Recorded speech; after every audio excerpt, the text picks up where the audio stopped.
Unleavened bread is eaten as a staple all over the world. It is most commonly called flatbread, and more specifically, tortilla, chapati, fry bread, lavash, matzah, and roti, just to name a few. Versions of these are found in most countries, cultures, and religious settings. A common variation of this bread you may not consider is communion bread.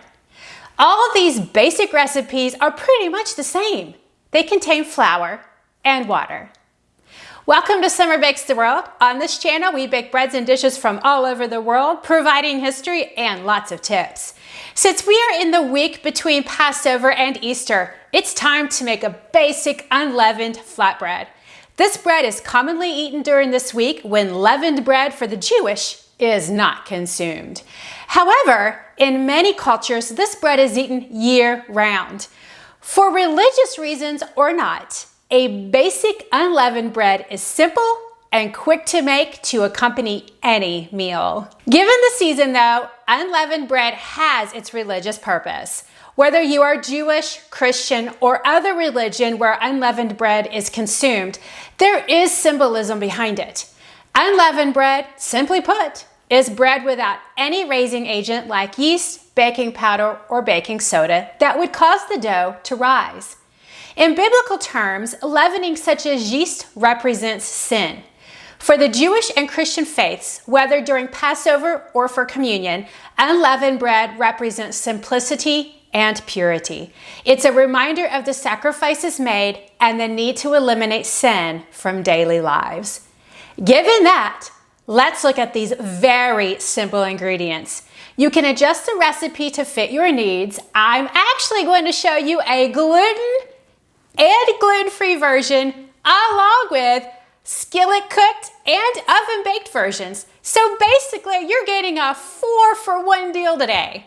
While the basics are very simple, we will need to add oil for the oven version only. But to cover all the versions we're making today, you'll need these simple things. All-purpose flour or any all-purpose gluten-free flour if making a gluten-free version. I am playing with Namaste gluten-free flour today. Salt, water, and a neutral oil. But the neutral oil is only used if baking in the oven. That's it. There you have it. Super simple and quick. Let's do it. Since I'm going to be making a gluten and gluten-free version at the same time, I'm going to be using 2 different bowls, being careful not to cross-contaminate. If you are only making one version, just follow that one recipe and use the recipe I have linked below this video for the version you want. So we're going to get started with the regular gluten version that I'm sure most people will use, but I have already tagged my gluten-free bowl in case you want to do a gluten and gluten-free at the same time. So we're going to move this aside and go with our gluten version right now. So I just put 1 cup of all-purpose flour in my bowl. I'm adding my 2nd cup now. Remember, when you are measuring flour, fluff it in your container before you scoop it into your measuring cup. Rake it off at the top. For my 2 tablespoons, let's fluff it and I'll rake it off.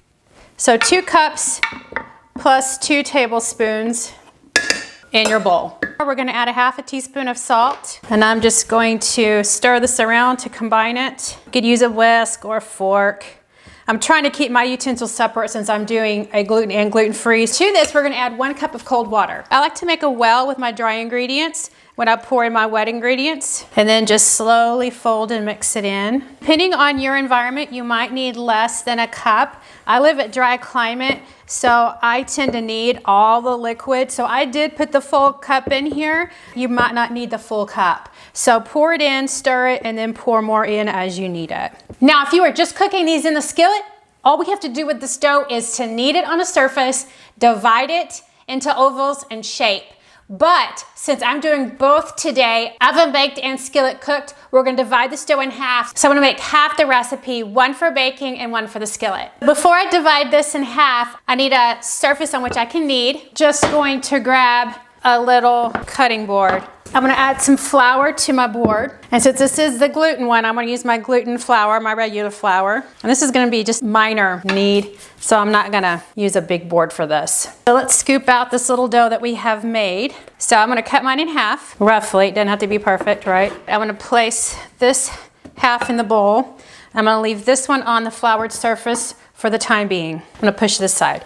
Now, the half that's on the kneading board is just gonna stay there for a moment because I'm not gonna mess with it. I'm gonna work with the one that's in the bowl. So the one that's in the bowl is what we're gonna bake in the oven. Now, the reason I had to separate them is because for this recipe, we need to add some oil. To the dough that I already have, I want to add 2 tablespoons of oil, and that's what'll give it that crispy, dark coloring in the oven.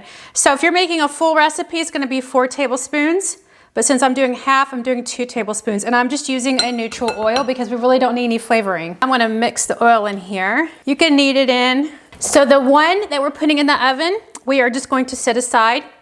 It's nice and oily, but we'll add flour when we need it, so it won't be as oily once we get to that point. Now we're gonna knead each version of these for 5 minutes. If you are just making one version, which you likely will, rarely you might wanna do 2 unless you just wanna taste and see what the skillet version tastes like compared to the oven baked version. But all you need to do is just knead for 5 minutes. Okay, I've been kneading this for 5 minutes. Notice, just take a quick look at the dough. Just good little nice simple bread dough. We're gonna divide this into 3 to 4 pieces. If you are making the full recipe, you would divide this into 7 to 8 pieces. So just for ease, let's do 3.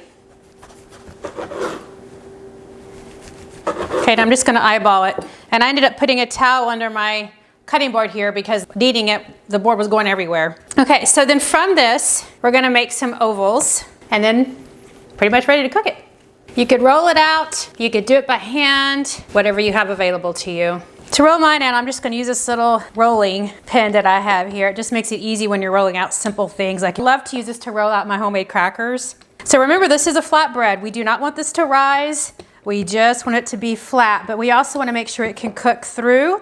So we're gonna roll them out to relatively thin. I think that one's probably thin enough. So we're gonna set it aside and let's roll out the others. So my 3 flatbreads have been rolled out, and they're ready to go in the skillet. Okay, so now we're gonna mess with the one that we added the oil to. This is the other half of that recipe that's gonna go in the oven. For this one, we need to do just the same thing. We need to knead it for 5 minutes. I'll have to add in some flour as we go. My 5 minutes are up, and kneading this half looks like the other one, doesn't it? It just has oil in it, but I did add flour as I was kneading, just like you would any other bread. For this one, we're gonna roll out into 1 oval instead of 3 separate ones. So I'm gonna again use my handy dandy little roller here.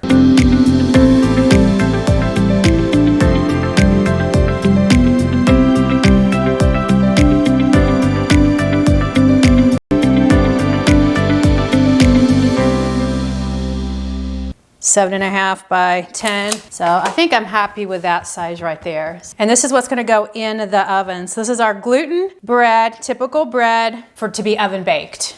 We're gonna score the top, and I say score, which means don't cut all the way through, but we're gonna make little diamond shapes because it makes it easy to break off. Just like communion bread, where you just break off the little pieces of the cracker. So that's sort of what we're doing here. And we're gonna do more of like diamond shape pattern here.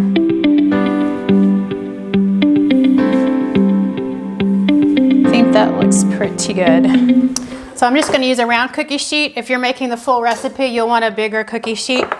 Just going to line it with parchment paper. You could also roll your dough on the parchment paper, and it makes it easier to transfer over to your cookie sheet. So now it's ready for the oven. All right, so we're moving to the gluten-free version, but we will cook the gluten-free and the gluten all at the same time. So if you want the gluten-free version, this is how that goes. And we're also going to divide this recipe in half for skillet versus oven baked. All right, so I had to wash my utensils before I started this one.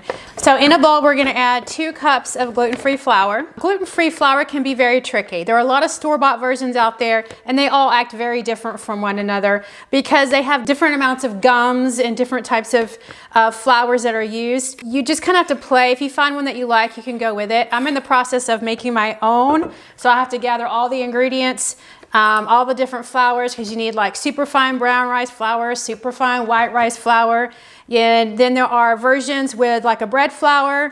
The ingredients are different from, say, an all-purpose flour. Some all-purpose flours have gums in them, and they're great for baking breads.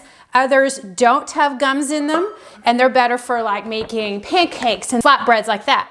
So to our 2 cups of this flour, we also need to add 2 tablespoons. So that's my 1 and my 2 tablespoons. Okay, we're gonna need this because we need to use this flour to knead with instead of regular flour. To the 2 cups plus 2 tablespoons of flour, we're gonna add a half teaspoon of salt. This is the exact same recipe as the regular flour, but I wanted to show you the gluten-free version too because I wanted to try it and see how it compares, at least texture-wise, to the regular flour. Okay, once you have the salt and the flour mixed up well, we're gonna do the same thing we did before. We're gonna add up to 1 cup. I'm not gonna put the whole cup in first because I'm still figuring out the whole gluten-free flour thing.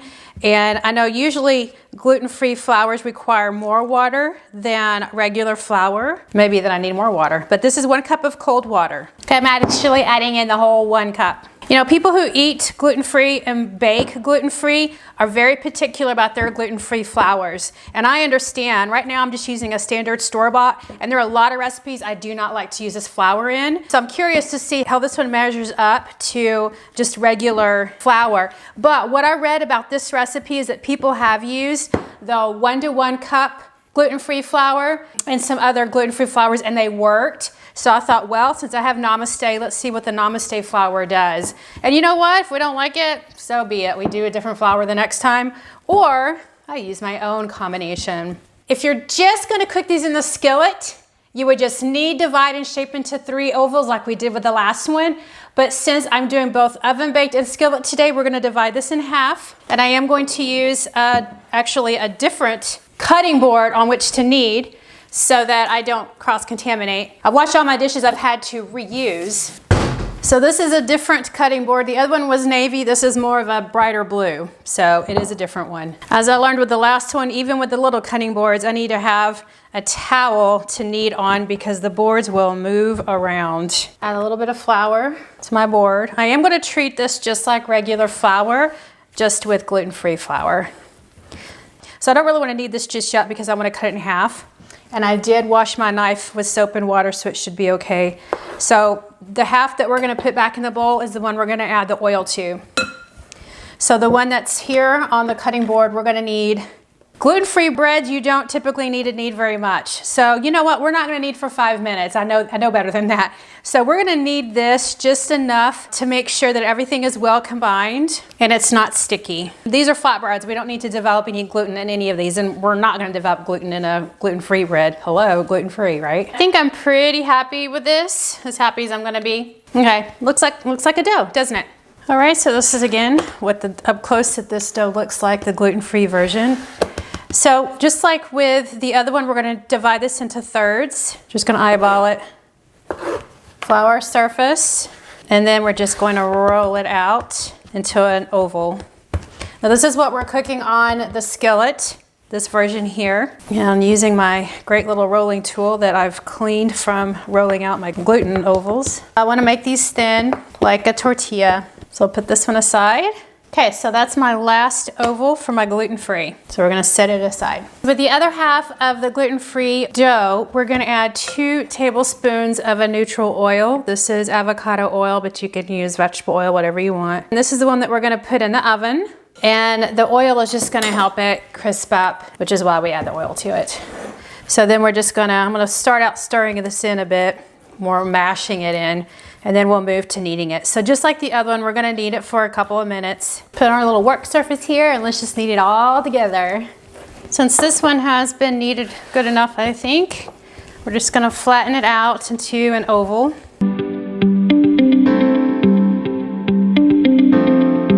So it should be fairly uniform in thickness. Okay, it's about the same thickness as the other one. We're gonna score it into more of like, we're not gonna cut it all the way through, but we sort of just wanna make diamonds. So we're gonna score it one way, and then we're gonna go back and score it the other way. You can make these as big or as little as you want. And then we go back. So we're not cutting all the way through. All right, I think that's gonna work for my needs, and this just makes it easy to break off once it's cooked. So I'm just gonna place my unleavened bread on this little cookie sheet lined with parchment paper. And I could have rolled this out on parchment paper to make it easier to transfer, but it's fine as it is.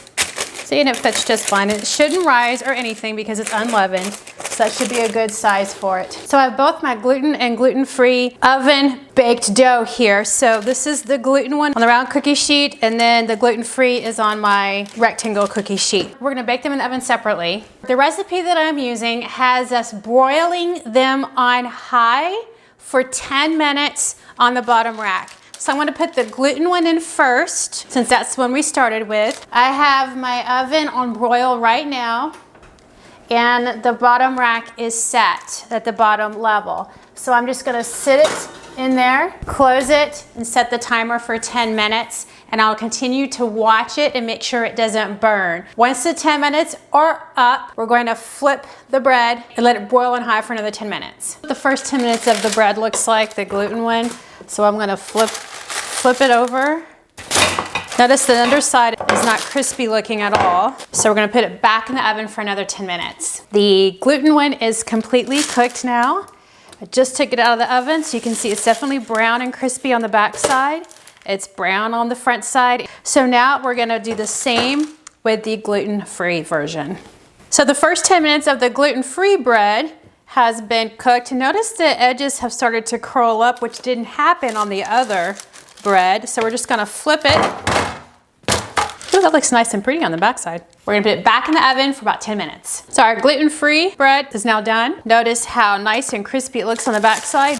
And then the front side, the top, it's just scored perfectly for serving little pieces like you would communion or bread for dinner. Okay, let's take a quick look at both of these breads. The one right here on my right, your left, is the one with regular gluten flour. And the one on my left, your right, is going to be the gluten-free. They should have been, they were the same thickness when I rolled them out. They look pretty close to the same. The regular flour definitely browned much easier on the gluten one. Gluten-free, we really didn't get much of a color, but it did curve up, which is a little different. Pretty much look the same on the backside. For both of our gluten and gluten-free skillet-cooked unleavened bread, we're gonna heat the skillet up to low, medium heat, and I wanna be cooking one at the same time. So if you wanted to do one batch, you could cook your all gluten at once or all gluten-free at once. So I've got my gluten is gonna be on the right side and my gluten-free is gonna be on the left side, and I even tagged my plates so I would know.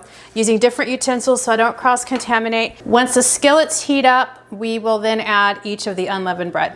Okay, you can always tell when your skillets are warm enough when you can splatter water and you hear the sizzle. Our big one is warm enough and our small one is warm enough. So now we can add our unleavened bread. Okay, so I would turn my heat up just a little bit. Notice how much they've puffed up just because I've turned the heat up. So we're gonna flip these over, and they should be a little bit golden brown on the back side, which they are, and a little bit blistered.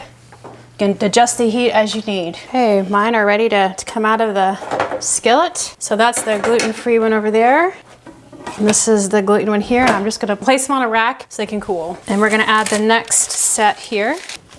So that's the gluten-free one. It's best if your unleavened bread has some flour on them before you stick it in the skillet. Allow a few moments for these to turn brown. As soon as they're brown, then we'll flip them over. It'll take less than 2 minutes. All right, so the gluten one over here, it's like nice and toasty on the back side, so we're gonna flip it. Change my utensils here. Let's look at the gluten-free one. And it looks about the same, so I'm gonna flip that one. And then as soon as they're brown on the other side, then we'll take them out and add the last two we have. Unleavened bread cooked to the skillet and our unleavened bread oven baked. Both gluten and gluten-free are all done now. So notice the one with the gluten, they definitely have a little bit more of a brown color to them, particularly the one from the oven. And then of course the other that's cooked on the skillet, it just looks like a tortilla. And that's really what it is, except for it doesn't have any fat in it like a typical tortilla has.